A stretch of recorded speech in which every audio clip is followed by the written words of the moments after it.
नमस्कार, मैं हूं निकिता और आप देख रहे हैं सत्यहिंदी.com। चलिए एक नजर डालते हैं अब तक की सुर्खियों पर। झारखंड में जारी सियासी उथल-पुथल के बीच जेएमएम नेताओं द्वारा मुख्यमंत्री पद के लिए चुने गए चंपई सोरेन कल गुरुवार को राज्यपाल से मुलाकात करने पहुंचे। मुलाकात के बाद पत्रकारों से बातचीत के दौरान चंपई सोरेन ने बताया कि हमने मांग की है कि सरकार गठन की प्रक्रिया शुरू करनी चाहिए। वहीं राज्यपाल ने कहा है कि यह प्रक्रिया जल्द शुरू की जाएगी। जेएमएम नेता ने कहा कि उन्हें सभी 43 विधायकों का समर्थन प्राप्त है। साथ ही कहा कि यहाँ राज्यपाल महोदय को दिए गए समर्थन पत्र में हस्ताक्षर करने वाले सभी विधायक मौजूद रहे। उन्होंने एक वीडियो बनाकर सभी विधायकों की उपस्थिति की गिनती भी कराई। बता दें कि पूर्व मुख्यमंत्री हेमंत सोरेन की गिरफ्तारी के बाद मुख्यमंत्री चुने गए चंपई सोरेन ने सरकार बनाने का दावा बुधवार को ही पेश कर दिया था, लेकिन राज्यपाल ने उन्हें सरकार के गठन के लिए आमंत्रित नहीं किया, जिसके बाद उन्होंने कल गुरुवार को राज्यपाल से सरकार गठन की प्रक्रिया शुरू करने का अनुरोध किया। चंपई सोरेन के अनुरोध के बाद आखिरकार राज्यपाल सीपी राधाकृष्णन ने उन्हें सरकार बनाने के लिए आमंत्रित किया है। मीडिया रिपोर्ट्स के मुताबिक जेएमएम विधायक दल के नेता चंपई सोरेन आज शुक्रवार 2 फरवरी को झारखंड के मुख्यमंत्री के रूप में शपथ ग्रहण करेंगे। जानकारी देते हुए विधायक आलमगीर आलम ने बताया कि अगले 10 दिनों में हमें सदन में बहुमत साबित करना होगा। हालांकि चंपई सोरेन का दावा है कि उन्हें झारखंड की 82 सदस्यीय सीटों में से 43 विधायकों का समर्थन प्राप्त है। दरअसल आपको बता दें कि राज्य के सियासी घटनाक्रम के बीच विधायकों की खरीद फरोख्त की चर्चा जोर पर है। खबरों के मुताबिक कहा जा रहा है कि बीजेपी द्वारा विधायकों को तोड़ने की कोशिश की जा सकती है, जिसके चलते विधायकों को झारखंड से बाहर कहीं सुरक्षित स्थान पर भेजने की भी खबर सामने आई है। कांग्रेस नेता प्रियंका गांधी ने बिहार में आए राजनीतिक बदलाव और अब झारखंड में जारी सियासी घटनाक्रम की तुलना करते हुए बीजेपी पर निशाना साधा है। समाचार एजेंसी एएनआई के मुताबिक प्रियंका गांधी ने कहा कि बिहार में गठबंधन सरकार के इस्तीफे के तुरंत बाद राज्यपाल ने नई सरकार बनाने का न्योता भेज दिया था, लेकिन झारखंड में दावा पेश करने के एक दिन बाद भी सरकार बनाने का न्योता नहीं भेजा गया। कांग्रेस नेता ने एक्स पर लिखा कि पहले ईडी लगाकर मुख्यमंत्री को इस्तीफा देने पर मजबूर किया गया, उन्हें गिरफ्तार किया गया और अब खबरें हैं कि नई सरकार का गठन रोककर विधायकों को खरीदने की कोशिश की जा रही है।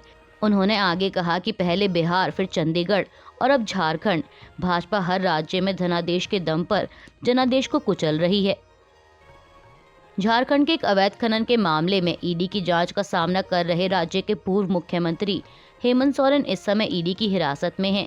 बता दें कि जांच एजेंसी ने उन्हें बुधवार रात को गिरफ्तार किया था, जिसके बाद कल गुरुवार को हेमंत सोरेन की ओर से ईडी की कार्रवाई के खिलाफ सुप्रीम कोर्ट में याचिका दायर की गई। वहीं सीजेआई ने मामले की सुनवाई के लिए कल गुरुवार को एक विशेष बेंच गठित की है और अब यह बेंच आज शुक्रवार 10:30 बजे मामले पर सुनवाई करेगी। बता दें कि हेमंत सोरेन ने अपनी याचिका में आरोप लगाया है कि लोकसभा चुनाव से पहले उनकी गिरफ्तारी केंद्र सरकार की सुनियोजित साजिश का हिस्सा है, क्योंकि उनकी पार्टी जेएमएम इंडिया अलायंस का एक एक्टिव पार्ट है। मीडिया रिपोर्ट्स के मुताबिक उन्होंने सुप्रीम कोर्ट से ईडी द्वारा उनकी गिरफ्तारी को अनुचित, मनमाना और उनके मौलिक अधिकारों का उल्लंघन करार देने का अनुरोध किया है। याचिका में कहा गया है कि ईडी अधिकारियों ने केंद्र सरकार के निर्देश पर अपनी शक्तियों का दुरुपयोग किया है। दिल्ली के कथित शराब नीति घोटाला मामले की जांच कर रही ईडी ने मुख्यमंत्री अरविंद केजरीवाल को 5वां समन जारी कर आज शुक्रवार 2 फरवरी को पूछताछ के लिए पेश होने को कहा है। हालांकि आम आदमी पार्टी ने अभी तक केजरीवाल के ईडी के सामने पेश होने को लेकर चुप्पी साध रखी है, लेकिन पार्टी सूत्रों के मुताबिक सीएम केजरीवाल आज भी ईडी के सामने पेश नहीं होंगे। बता दें कि मुख्यमंत्री अभी तक एक बार भी जांच एजेंसी के सामने पेश नहीं हुए हैं। उन्होंने ईडी के चारों समन का लिखित जवाब देते हुए नोटिस को गैर कानूनी और राजनीतिक साजिश का हिस्सा बताया है। उत्तराखंड में समान नागरिक संहिता यानी यूसीसी लागू करने के लिए गठित विशेषज्ञ समिति आज शुक्रवार को मुख्यमंत्री पुष्कर सिंह धामी को अपनी ड्राफ्ट रिपोर्ट सौंपेगी। बता दें कि साल 2022 में विधानसभा चुनाव के दौरान मुख्यमंत्री धामी ने यूनिफॉर्म सिविल कोड लागू करने के लिए जस्टिस देसाई की अध्यक्षता में समिति बनाई थी और ड्राफ्ट तैयार करने के लिए मुख्यमंत्री ने समिति का 3 बार कार्यकाल भी बढ़ाया। इस दौरान समिति ने ऑनलाइन और ऑफलाइन आधार पर जनता से यूनिफॉर्म सिविल कोड को लेकर सुझाव आमंत्रित किए। कर्नाटक के कांग्रेस सांसद डीके सुरेश ने दक्षिण भारत के राज्यों के लिए एक अलग देश की मांग को अपरिहार्य बताया है। वहीं अब उनके इस बयान से एक नया राजनीतिक विवाद खड़ा हो गया है। दरअसल उन्होंने वित्त मंत्री के बजट भाषण पर प्रतिक्रिया देते हुए जनता को धोखा देने के लिए इस अंतरिम बजट को कुछ राष्ट्रवादी शब्दों में लिपटा प्रोपेगेंडा बताया। डीके सुरेश ने कहा कि सभी मामलों में कर्नाटक के साथ भेदभाव किया जा रहा है। दक्षिण भारत के साथ जो नाइंसाफी हुई है वो साफ तौर पर दिखती है। उन्होंने कहा कि अगर हम निंदा नहीं करते हैं तो हमें एक अलग राष्ट्र की मांग करनी पड़ेगी। दक्षिण राज्यों से वसूले गए टैक्स को उत्तर भारत के राज्यों को दिया जा रहा है। इनकम टैक्स, जीएसटी, कस्टम आदि के जरिए दक्षिणी राज्यों से 4 लाख करोड़ रुपए से अधिक टैक्स इकट्ठा हो रहा है, लेकिन केंद्र से हमें उचित हिस्सा नहीं मिल पा रहा। ऐसे में इन मुद्दों को उठाने के लिए दक्षिणी राज्यों को मजबूर हो जाना पड़ेगा। कांग्रेस सांसद डीके सुरेश के भाई और कर्नाटक के उप मुख्यमंत्री डीके शिव कुमार ने अपने भाई के बयान पर प्रतिक्रिया देते हुए कहा कि वो एकीकृत भारत के नागरिक हैं। शिव कुमार ने कहा कि सुरेश ने सिर्फ राजस्व में उचित हिस्सेदारी न मिलने पर लोगों की निराशा को ही व्यक्त किया है। हम सभी भारत माँ के बच्चे हैं और हमें एकजुट रहना होगा। दक्षिण भारत को भी हिंदी राज्यों के अनुसार बराबर की प्राथमिकता और महत्व मिलना चाहिए। बीजेपी के राज्य में 27 सांसद हैं, उन्होंने कर्नाटक के लिए क्या किया है? डीके सुरेश के बयान को लेकर बीजेपी ने कांग्रेस पर निशाना साधा है।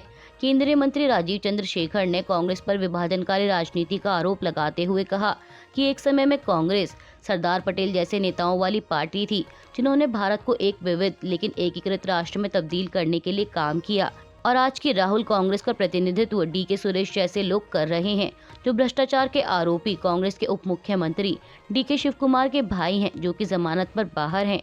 केंद्रीय मंत्री ने कहा कि उनका एजेंडा उत्तर दक्षिण संघर्ष और तुष्टीकरण की राजनीति से लोगों को बांटना है। वहीं बीजेपी के प्रदेश अध्यक्ष बीवाई विजेंद्र ने भी सुरेश के बयान की निंदा की है। उन्होंने कहा कि बांटो और राज करो की उनकी नीति हमारे राष्ट्र की सभी बुराइयों का मूल है। डीके सुरेश का बयान एक सांसद के नाते गैर जिम्मेदाराना है, जो कि हमारे संविधान और राष्ट्रीय एकता के खिलाफ है।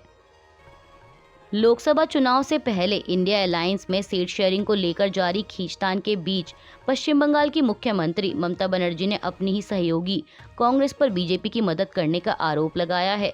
ममता बनर्जी ने गुरुवार को एक कार्यक्रम के दौरान कहा कि हमारी पार्टी आगामी लोकसभा चुनाव में कांग्रेस के साथ गठबंधन करने के लिए उत्साहित थी, लेकिन उन्होंने हमारे प्रस्ताव को ठुकरा दिया। मुख्यमंत्री ने कहा कि हम गठबंधन चाहते थे, लेकिन कांग्रेस सहमत नहीं थी। उन्होंने चुनाव में भाजपा की मदद करने के लिए सीपीआईएम के साथ हाथ मिलाया है। टीएमसी प्रमुख ने एक बार फिर दोहराया कि देश में तृणमूल कांग्रेस ही है जो भाजपा से लड़ सकती है। झारखंड के पूर्व मुख्यमंत्री हेमंत सोरेन की गिरफ्तारी पर ममता बनर्जी ने कहा कि भले ही उन्हें जेल में डाल दिया जाए, लेकिन वे भाजपा विरोधी लड़ाई से पीछे नहीं हटेंगे। मुख्यमंत्री ने कहा कि भले ही आप मुझे जेल में डाल दें, लेकिन मैं जेल में छेद करके बाहर आ जाऊंगी। ममता ने आरोप लगाया कि भाजपा चुनाव जीतने के लिए सभी को जेल में डाल रही है। आज वो सत्ता में है तो एजेंसी लेकर घूम रहे हैं, लेकिन कल सत्ता में नहीं रहेंगे, फिर सब गायब हो जाएगा। कांग्रेस के राष्ट्रीय महासचिव एवं यूपी प्रभारी अविनाश पांडे ने समाजवादी पार्टी पर गठबंधन धर्म का पालन न करने का आरोप लगाया था, जिसका अब समाजवादी पार्टी ने जवाब दिया है। समाजवादी पार्टी के मुख्य प्रवक्ता राजेंद्र चौधरी ने कहा कि सपा ने गठबंधन धर्म का पालन किया, तभी तो सपा प्रमुख अखिलेश यादव ने बड़ा दिल दिखाते हुए कांग्रेस को 11 सीटें दी हैं। गौरतलब है कि बीते दिनों सपा प्रमुख अखिलेश यादव ने उत्तर प्रदेश में कांग्रेस को 11 सीटें देने का ऐलान किया था। हालांकि कांग्रेस की ओर से इस पर कोई ठोस प्रतिक्रिया नहीं दी गई। वहीं कांग्रेस नेता ने बुधवार को एक न्यूज चैनल से बातचीत के दौरान कहा था कि समाजवादी पार्टी ने 16 उम्मीदवारों की घोषणा कर अच्छा संदेश नहीं दिया। अगर कोई राष्ट्रीय पार्टी उनके साथ समझौता कर रही है तो उसकी अपनी भी एक पहचान है। कोई भी एक तरफा निर्णय नहीं होता है। गठबंधन में शामिल सभी लोग एक साथ आते हैं और सर्वसम्मति से उस बात की घोषणा करते हैं, किंतु समाजवादी पार्टी ने गठबंधन धर्म का पालन नहीं किया। अमेरिका ने सीरिया और इराक में ईरान के ठिकानों पर हमले की योजना को मंजूरी दे दी है। मीडिया रिपोर्ट्स के मुताबिक अधिकारियों के हवाले से बताया जा रहा है कि ये हमले कई दिनों तक चलेंगे। गौरतलब है कि बीते रविवार को सीरिया के पास जॉर्डन में अमेरिकी सैन्य अड्डे पर ड्रोन हमला हुआ था, जिसमें 3 सैनिक मारे गए थे और 40 घायल हुए थे। जिसके बाद अमेरिका ने हमले पर कड़ी प्रतिक्रिया देते हुए ईरान के खिलाफ कार्रवाई करने की बात कही थी। बता दें कि अमेरिका ने इस हमले के लिए ईरान समर्थित मिलिशिया ग्रुपों को जिम्मेदार ठहराया था। भारत और इंग्लैंड के बीच 5 मैचों की टेस्ट सीरीज का दूसरा मैच आज शुक्रवार 2 फरवरी को खेला जा रहा है। बता दें कि मैच विशाखापट्टनम में खेला जा रहा है और भारत ने टॉस जीतकर पहले बल्लेबाजी का फैसला किया है। वहीं पहले मैच में भारत को इंग्लैंड से हार का सामना करना पड़ा था, लेकिन इस मैच में भारतीय टीम सीरीज में वापसी करने की कोशिश करेगी। फिलहाल इंग्लैंड की टीम सीरीज में 1-0 से आगे चल रही है। स्टॉक मार्केट आज शुक्रवार 2 फरवरी को पॉजिटिव नोट पर खुली है, जहां निफ्टी 170 अंक की मजबूती के साथ 21,900 के पास कारोबार कर रहा है, तो वहीं सेंसेक्स 600 अंक उछलकर 72,200 के पार निकल गया है। बता दें कि इससे पहले बुधवार को सेंसेक्स 106 अंक नीचे 71,645 पर बंद हुआ था। बात करें बैंक निफ्टी की, तो बैंक निफ्टी भी 470 अंक उछलकर 46,660 के लेवल पर ट्रेड कर रहा है। अभी के लिए बस इतना ही। बाकी की खबरों के लिए बने रहिए सत्य हिंदी .com के साथ।